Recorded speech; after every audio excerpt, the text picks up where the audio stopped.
Ieškai motivatoriaus, mentoriaus, turi daug klausimų ir nežinai, ką pasirinkti? Tuomet ši pokalbių laida kaip tik skirta tau. Labas, sakau tau ir ačiū, kad pasirinkai žiūrėti mano pokalbių laidą, kaip aš galiu tau padėti. Šios laidos tikslas yra pakalbinti kuo daugiau skirtingų lyderių, mentorių ir mokytojų, nes šiais laikais, aš manau, kad sutiksi, yra populiaru, madinga, o kiti tiesiog eina saviugdos keliu, jaučia poreikį tam, tik labai sunku pasirinkti visoj toj pasiūloj savo tinkamą mentorių, kad jo siūloma programa tau suteiktų rezultatus. Daugumos mentorių programos siūlo labai gražų, įdomų, spalvotą gyvenimą, kad po visos šitos programos pasijausi visai kitaip, ypatingai. Bet kaip išsirinkti tą tinkamą mentorį? Mano tikslas toks ir yra – pakalbinti juos ir padėti tau pasirinkti. Ir šiandienos mano svečias bus labai įdomus žmogus, aš manau, atliekantis didelę misiją ir turėtų tau tikrai labai padėti, jeigu tau tai aktualu, tai bus Miglė Radišauskienė. Labas. Labas. Miglė Radišauskienė yra Vatansų stovyklų ir edukacijų vadovė, UMA merginų ir mamų akademijos mentorė. Tai skamba labai plačiai, labai garsiai ir labai įdomiai. Ką tai reiškia, Miglė? Ar gali truputėlį apie tai daugiau papasakoti? Kas tu per mentorę, kas per vadovę, kas čia vyksta, su kuo visa tai yra susiję? Tai gal pradėsiu, kad Vatansų ir UMA merginų ir mamų akademija yra labai pakol kas glaudžiai susiję. Ką mes veikiam Vatansų, mes labai stovyklaujam, stipriai stovyklaujam, o stovyklaudami turim labai gražų tikslą, misiją arba, sakykime, stiprų mūsų vertybinį pagrindą, kurio tikslas yra kurti ryšį, draugystę, bendrystę, drąsiai pažiūrėti viens kitam į akis, ištiesti pagalbos ranką, kas kartais yra sunku.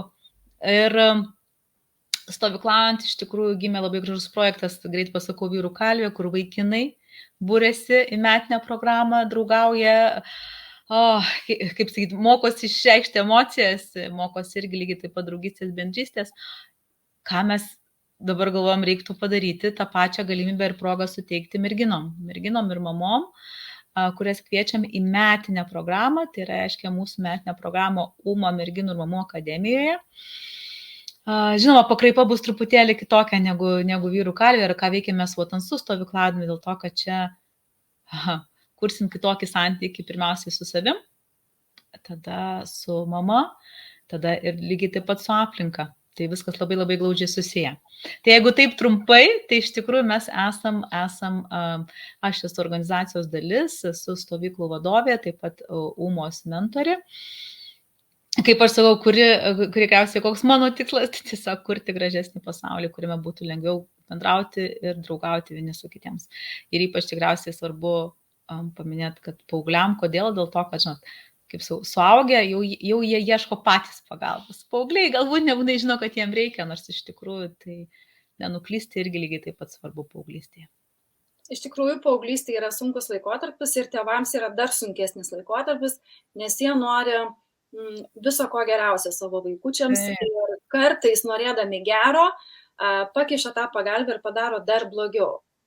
Tai ar šis UMA projektas yra dalinai skirtas tam, kad pagerinti ir sustiprinti mamos ir dukros santykį?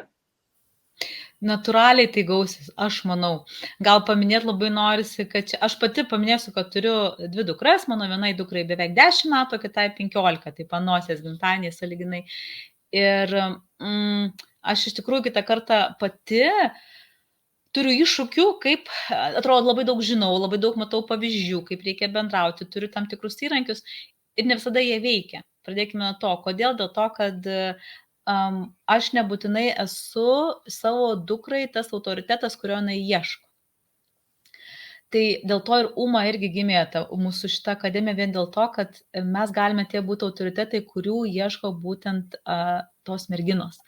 Nes, žinot, kaip būna, aš tikrai žinau, ašgi pati buvau dukra savo mamai ir žinau, kad, ką ta mama čia šneka, jinai nieko nežino, čia man tai nieko, jai taip nebuvo, kaip man ir taip toliau. Nu, iš tikrųjų, mamos visą tą praėjos, viską tikrai gerai labai žino ir nebūtinai tos dukros išgirsta. Tai va, tai natūraliai ateinant į santykį į ryšį su kitom paauglėm, kas bus UMOS akademijoje, natūraliai mes įjungsim ir mamą į tai, nes kitaip tai neįmanoma. Kodėl? Dėl to, kad jeigu kažkas keisis dukros pasaulyje, labai reikės mamos, kad jinai žinotų, kad suprastų, kad ją palaikytų, arba tiesiog galbūt kantriai išlauktų. Yra tas momentas kažkoks tai, ar ne, kur kažkas vyksta, keičiasi, galbūt skauda, galbūt nesuprantama, neaišku.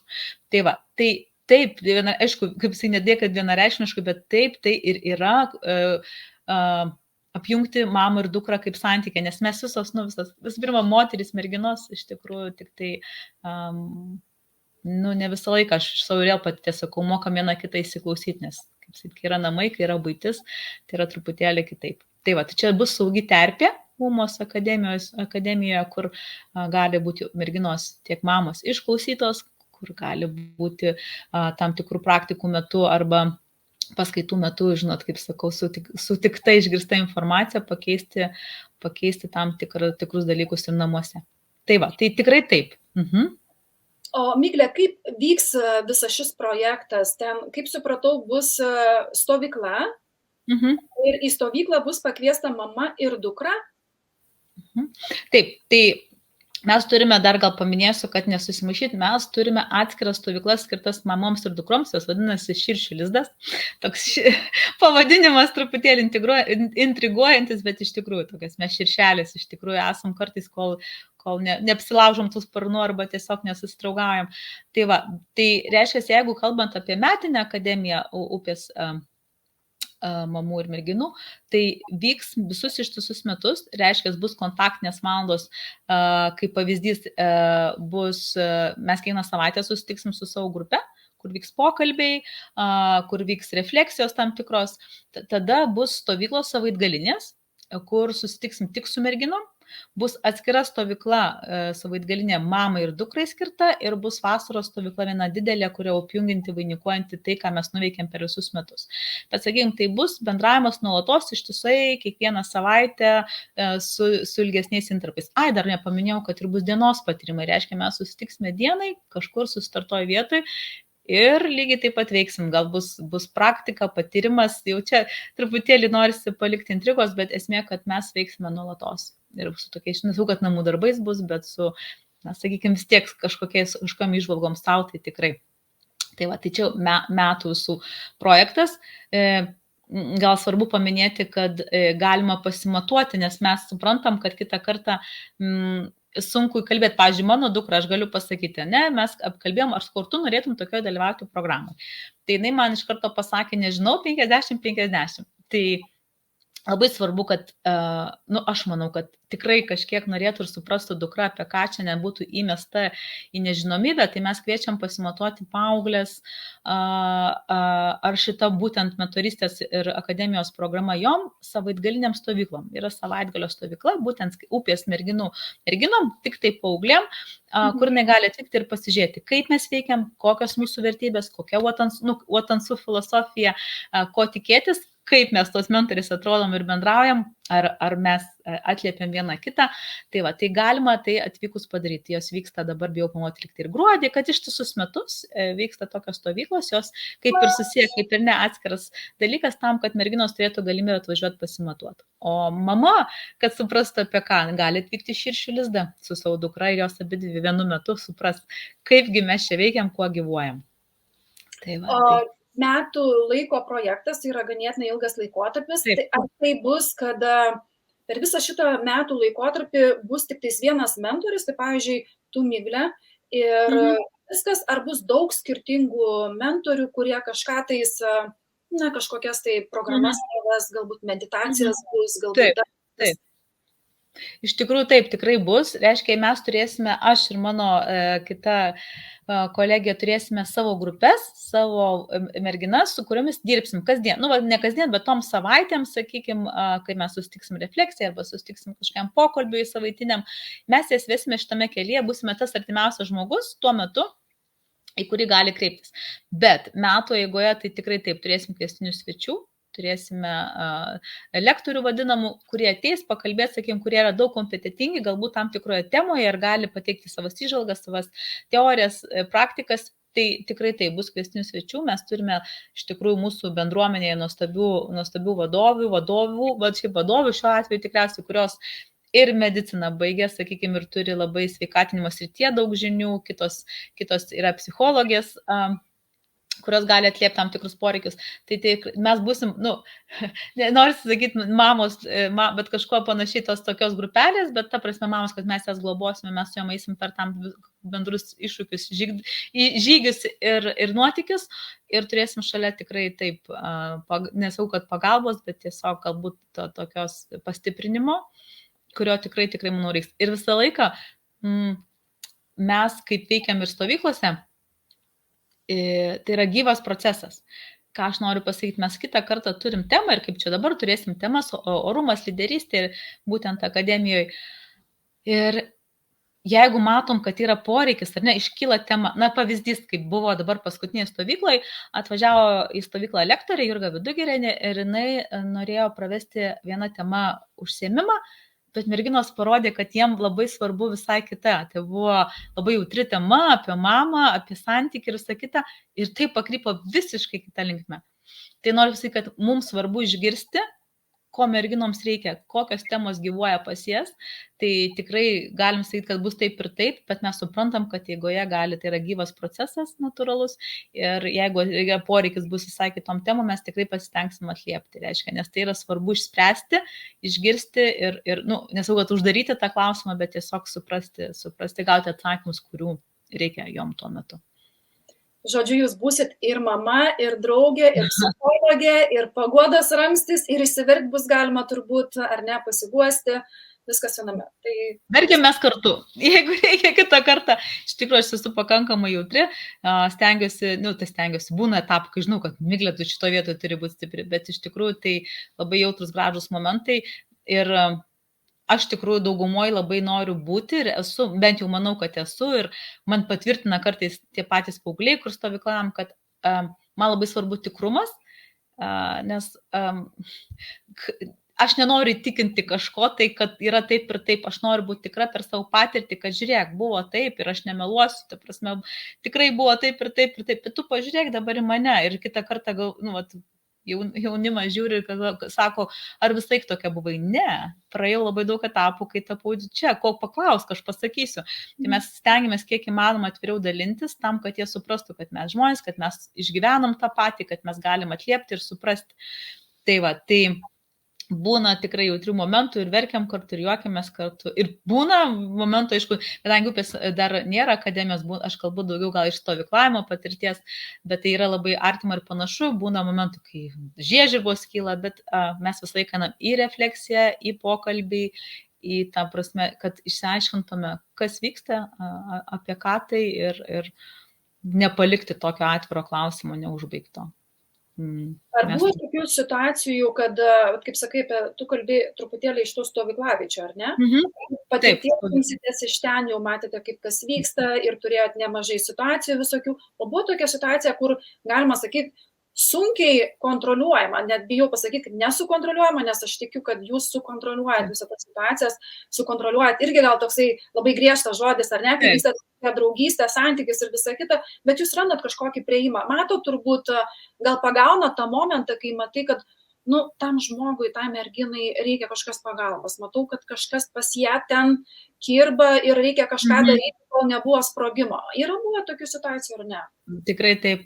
Yra tikrai buvę, nebūna tai labai labai daug. Mano patirtis galbūt vieniem daugiau pasitaiko, kitiem mažiau, bet yra tikrai buvę ir yra vaikų, galbūt labiau paauglių, kurie jau, link paauglystės einančių paauglių, kurie sąmoningai supranta, kaip jie elgiasi ir ką gali padaryti, kur tiek eina link tos ribos, pažiūrėt, kiek ta riba tęsiasi ir aš ją sugebėsiu įveikti ir peržengti, reiškia mūsų ta riba. Nes ką mes dar darom stovyklaujant ir tas pats visur, kur liečia, mes labai laikome savo žodžių. Tai, pažiūrėjau, pas mus aišku, kada gali atsitikti taip, kad tau teks palikti stovyklą, reiškia, ką tu turi padaryti arba kas atsitikus, mes paprašysim tiesiog paskambinus tėvam, kad tave pasimtų. Tai tie vaikai, kurie kartais tiesiog atvyksta, nežinau, kaip aš sakau, būna ir ne tos nuotaikos, būna ir tiesiog norintis pakeršyti kažkam už tai, kad čia atsirado, arba norėtų veikti kažką kitą, tik nebūti stovykloje, jie bando tas ribas, ne pačiu fainiausiu, ne pačiu maloniausiu būdu. Bet žinokit, jeigu tai nėra kažkas susijęs su neleistinais daiktais, mes tikriausiai niekad bent jau negaliu sakyti niekad, mano žiniomis ir mano patirties niekad nesam tiesiog paprašę vaiko išvažiuoti į stovyklą dėl to, kad mes jo nesutvarkėm. Mes labai puikiai suprantam, galbūt jam skauda, galbūt jisai maištauja ir mes tikrai galim būti tas žmogus, kuris parodys, kad aš matau, aš noriu tau padėti, tik tu, kaip sakyt, ateik pas mane, eik į ryšį ir mes tikrai rasim atsakymą. Tai va, pavyzdžiui, buvo paskutinė stovykla atvejis, paauglys, jisai sako, ar buvo ta riba, kurią aš pasiekiau, kad mane būtumėt, sako, jau išsiuntė namo. Mes taip nuoširdžiai, niekad, o reiškia, jis viską tai darė, kad tai atsitiktų. Tai mes ieškom būdų, kaip prie jo prieiti, kaip jam padėti, kaip jį užmiluoti arba, sakykime, rasti gražių žodžių, kurie jie įtikintų, kad mes matom jį, kad jis suprantam, kad jam skauda, gal jis kaukę užsidėjo dar kažką, bet tai nėra priežastis, sakykime, nežinau, taip gražiai nuskambė, nurašyti kažkaip jį arba, sakykime, nubausti, jeigu taip galima sakyti, ne, mes esame apie santykį, tai mes maksimaliai padarysim viską, kad jisai atsirastų arba tiesiog nenutrūktų, arba, neįskaudinto vaiko, pasakant, kad jo, arba patvirtinant, kad taip, tu tikrai blogas, važiuok namo, sakykime, čia taip jau ūkiškai kalbant iš tikrųjų, tai ne, mes maksimaliai visą laiką. Ir randam, dažniausiai atveju randam. Nebūtinai ryšį glaudų, bet tiesiog santykį sukuriam maksimaliai, kokį galim tuo metu. Miglė, aš dar išgirdau tokį žodį neleistini dalykai. Ką reiškia neleistini dalykai? Taip, pas mus yra labai šita vieta griežta, mes net sutartyje esame prašę, kad stovyklaujant mes visą laiką paprašom palikti telefonus namuose. Nesvarbu, kokio amžiaus vaikai, reiškia, jeigu jie atsiveža telefonus, viskas tvarkoja, mes juos paimam, turim saugų ofisiuką, kur mes viską paliekam, užrakinam ir tie telefonai gyvuoja iki tol, kol vaikai išvyksta namo.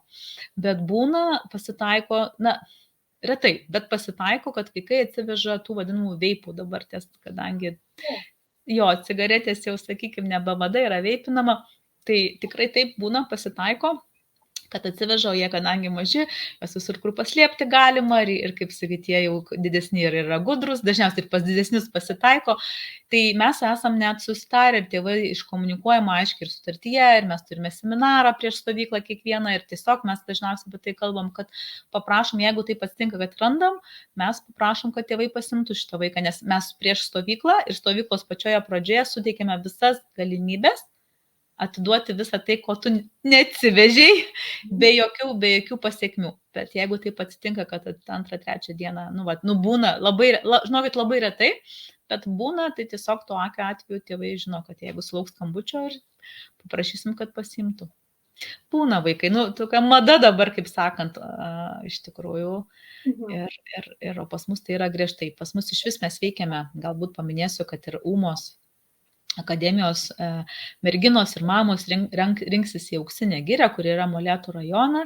Pas mus šita zona, mūsų giria, nuostabioji giria Auksinė yra blaivi zona, mes tenais jau dabar bijau pamuoti kiek metų, 7 ar 8 metai, nerūkoma, nevartojama alkoholio toje zonoje, tai mums yra labai svarbu, kaip sakyt, parodyti pavyzdį, čia ne tai, kad nerūkyti ir negerti ar kažko nevartoti, kad mes galim linksmintis ir be papildomų priemonių, nes mūsų vadovai tai moka labai puikiai daryti.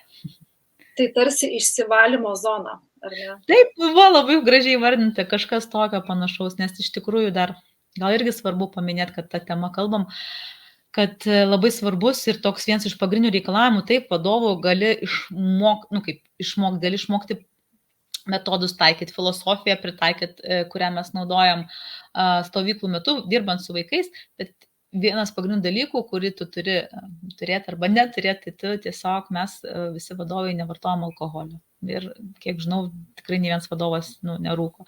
Tai pirmas ir vienas iš pagrindinių reikalavimų tampant potencialių vadovų, tai tiesiog, kaip sakau, aš tau sakau blaivus protas, tai vienaip ar kitaip, kaip tai bevardinsi.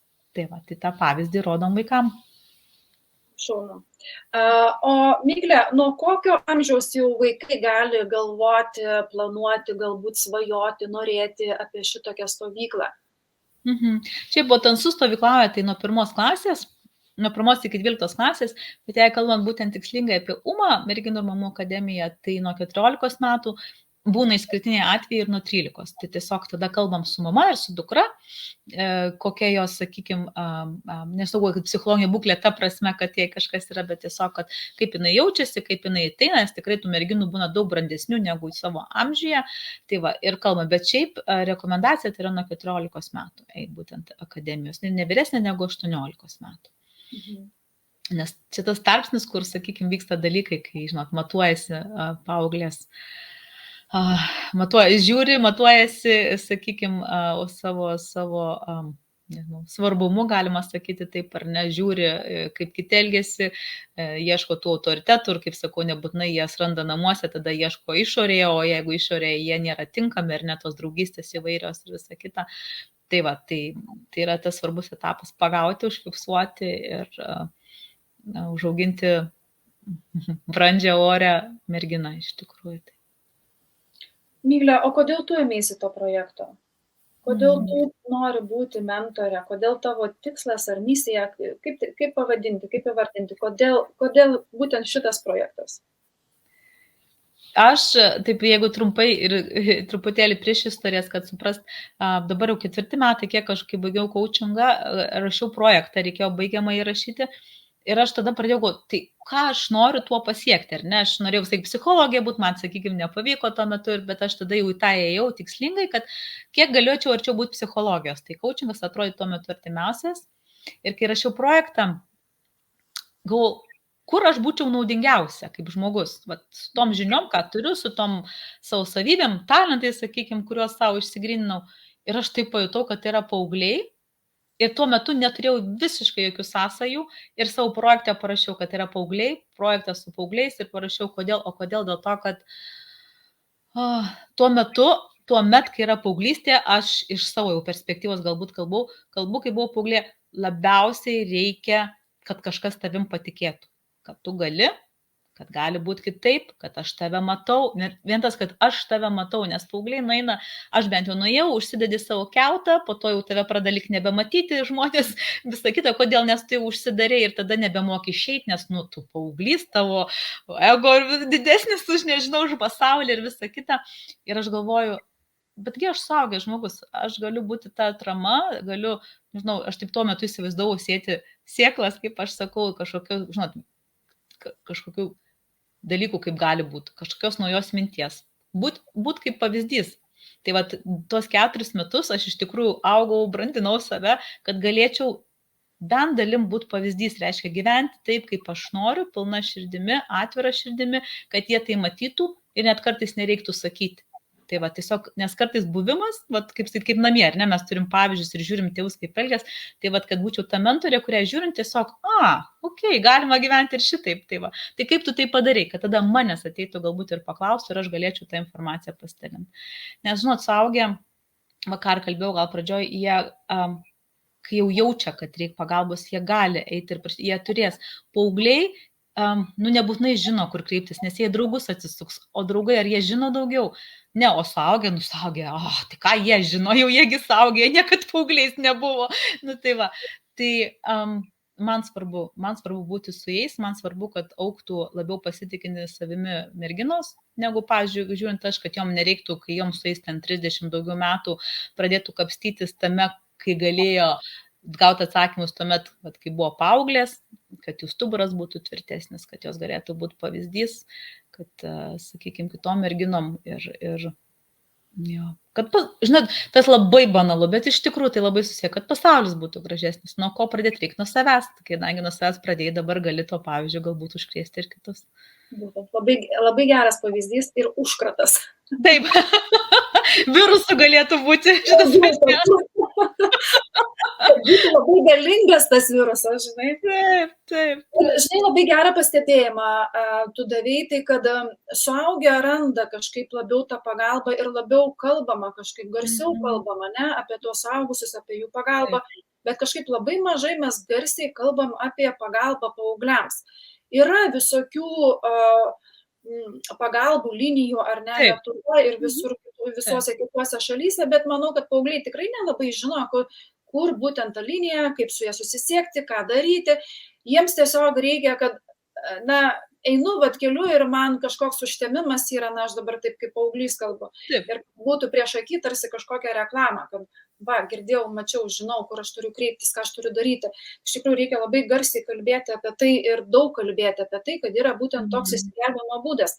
Jeigu tu pats negali kreiptis tiesiogiai, bet aš manau, kad visada gali į jūs ir tiesiogiai kreiptis, ar ne, paauglys ir sakyti, ką man daryti, aš noriu pas jūs ir jūs duosit patarimą, ką daryti. Tikrai, patarimas visą laiką yra, kaip sakau, nebūtinai mes duosim tą tikrą atsakymą, ką jam daryti, bet patarimą mes visą laiką sakom, duodam bent 3, kad turėtų pasirinkti iš ko. Taip. O tu, Miglė, gali drąsiai pasakyti ranką prie širdies pridėjus, kad aš esu savo dukrai draugė? Ne, nemanau. Aš esu vis tiek visų pirma jai mama. Jos akise aš esu mama.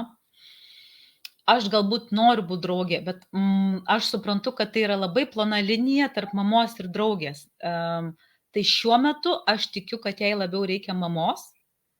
Ir aš labai daug įpinu draugystės elementų į tai. Bet aš noriu būti draugė, bet aš suprantu, žinot, čia tas toks, kaip suprantu, kad noriu, bet nebūtinai galiu. Nes žiūrint į perspektyvą jos, jeigu mes tapsime draugės, kur ir kas nubrėž tą ribą, kurių vis tiek tikiu, kad vaikam labai reikia. Nes jie nežino, jie dabar, kaip aš sakau, naviguoja, ar ne? Ir jeigu tas yra kelias, ir jeigu jie ten to kelio neturi ir vaikšto šitaip, tais klyskeliais, tai tiesiog taip, mūsų visi keliai vingiuoti, bet jie gali tiesiog, jeigu mes truputėlį tos rėmus juos įsprausim, ne tai, kad tu daryk taip ir ne kitaip, bet tiesiog čia yra leistina, čia neleistina, čia yra pagarbos klausimas, čia orumo klausimas, visą kitą. Tai tada, žinau, ta navigacija, jinai truputėlį bus truputėlį mažesnė, lengvesnė ir manau, kad pačiam vaikui bus lengviau. Tai draugystę aš einu visą laiką į išklausimą, į pajokauti, kiek tai įmanoma, pažaisti, padūkti, bet tikriausiai draugė, apie kurią galbūt tu klausi šitą, tai nesu. Esu visgi pirmiausia vietoje mama. Mama brėžianti ribas. Ir dabar net pati susimačiau, visą laiką norėjau būti draugė savo mergaitai. Ir tikriausiai buvo etapas dabar, kai pagalvoju, kai aš stengiausi tai daryti ir man nepavyko, nes aš supratau, kad, nesau, kad tai nesuderinama, šiuo etapu tai nesuderinama. Ačiū tau labai už atvirą atsakymą, nes iš tikrųjų labai tikėjausi, kad sakysi taip, aš esu draugė savo dukrai, nes dauguma mamų nori, tame tarpe ir aš tik turiu ne dukrą, turiu sūnus ir labai norėjau tapti draugė, bet tai yra sunku padaryti, bet gal ir nereikia tos ribos peržengti, galim kažkiek suprasti, paguosti, užjausti, bet turi būti mama. Jeigu tu būsi draugė, o kas bus mama, ar ne, iš tikrųjų gal nereikia persistengti. Taip, noris, kaip tu sakai, labai noris ir tikrai noris pasakyti, užtat aš ir galvoju, aš, pavyzdžiui, pati savo dukrai, ieškau mentorystės, šiuo metu tikriausiai kaip ir bus Umos akademijos merginų akademijos, kad jin turėtų draugę. Ta draugė, kuris sakys, ta mama nieko nežino, ir ta gudri draugė pasakys, kad gal žino, tu paklausyk, žiūrėk, yra kita medalio pusė. Tai čia vėl apie tos autoritetus iš tikrųjų kalbam, nes jeigu galiu patvirauti tiesiog, nes dukros dar irgi žiūri mamas ir jos galbūt nori būti kaip mama, bet supranta, kad negali būti, nes jos ir nėra mama, jos ir neturi būti, ir nebūtinai turėti tas savybės, kur mama turi, bet jos kadangi lygiuosi, ir aš žinau tų dalykų ir iš savo dukros, kad ir pyksta ant savęs, kad, vaintai taip nedaro. Ir galvoju, bet tai yra viskas tvarkoja ir jom reikia kažkas irgi pasakytų, kad tu neturi būti kaip kažkas, tu turi būti tu, o apie ką tu, ateik išsiaiškinsim. Tai čia vėlgi viskas apie Umos akademiją, iš tikrųjų, kur tą ir stengsimės daryti. Ir truputėlį dar grįšiu prie Umos akademijos.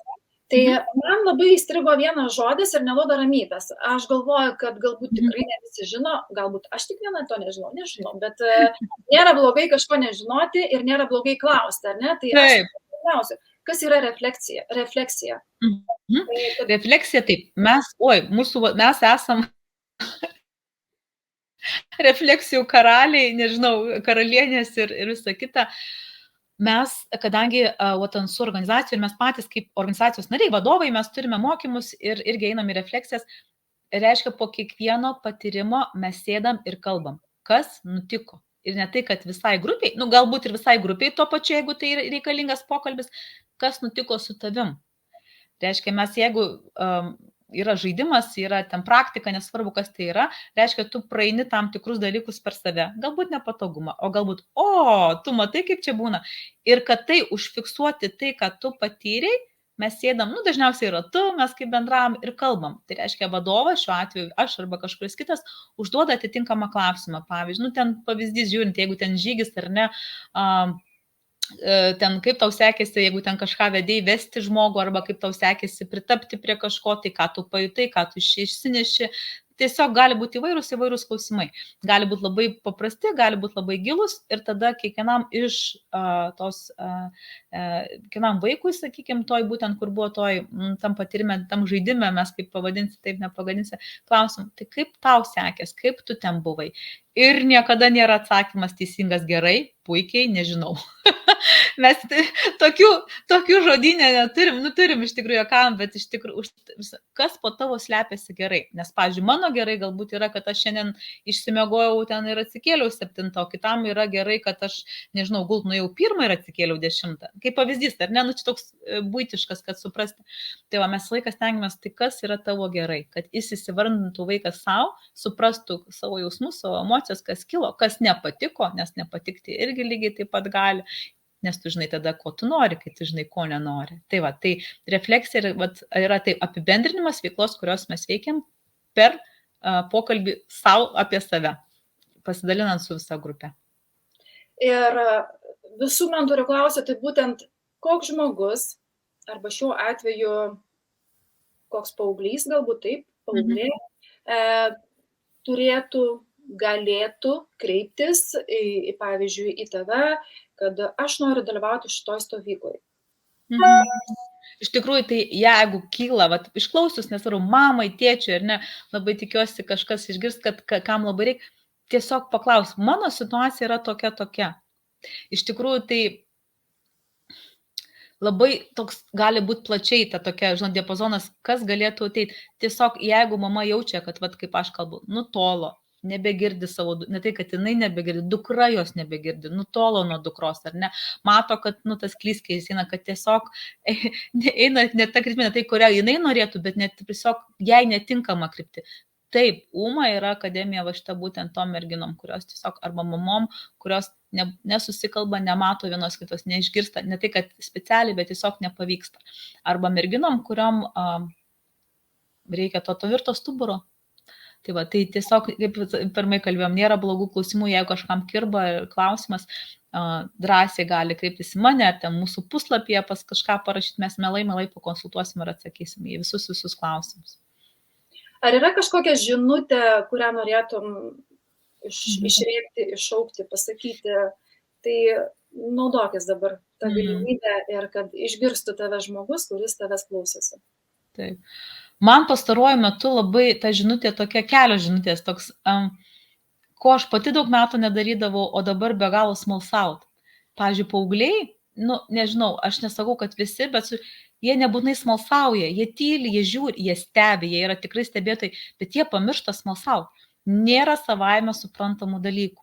Tas pats klausimas, o kodėl? Tai jau yra gerai. Kažkas, aš nešioju, pavyzdžiui, skirtingas specialiai kartais kojines, ar ne ant kojų. Ir visą laiką galvoju, ar kas nors manęs paklaus, kodėl? Nes tai yra tiesiog pasmalsavimas, kuris nereikalauja nei gylio, nei nieko. Labai retas vaikas paklausia, kodėl. O kai mes suteikėm erdvę klausti klausimų, Ir tai ne visą laiką gimsta jų, nors žinau, kad ten milijonas klausimų, kodėl, arba už ką, arba dėl ko, ir visa kita. Tai man norisi, kad reiktų ir sakyti, smalsaukit, tiesiog paaugliam galbūt čia ta tokia žinutė, smalsaukit, klauskit, ieškokit atsakymų, nes tikrai, kai klausi, ieškai, visą laiką rasi. Nu, čia ir saugusiam tikriausiai tas pats galioja. Tai tą labai norisi pasakyti.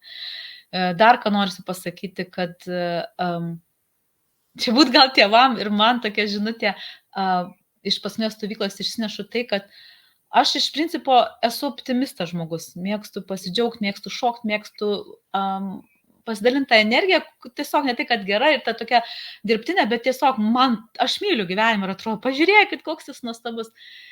Ir paauglius tai stebina, sako, jūs sako, tokia laiminga. Ta prasme, ir aš nesu, kad laiminga, nes laimė ir džiaugsmą truputėlį, tuos du žodžius laiku skirtingus, sakau, aš šiuo metu sakau be galo džiaugsme, tikrai dideliam džiaugsme, sako, ir aš taip noriu.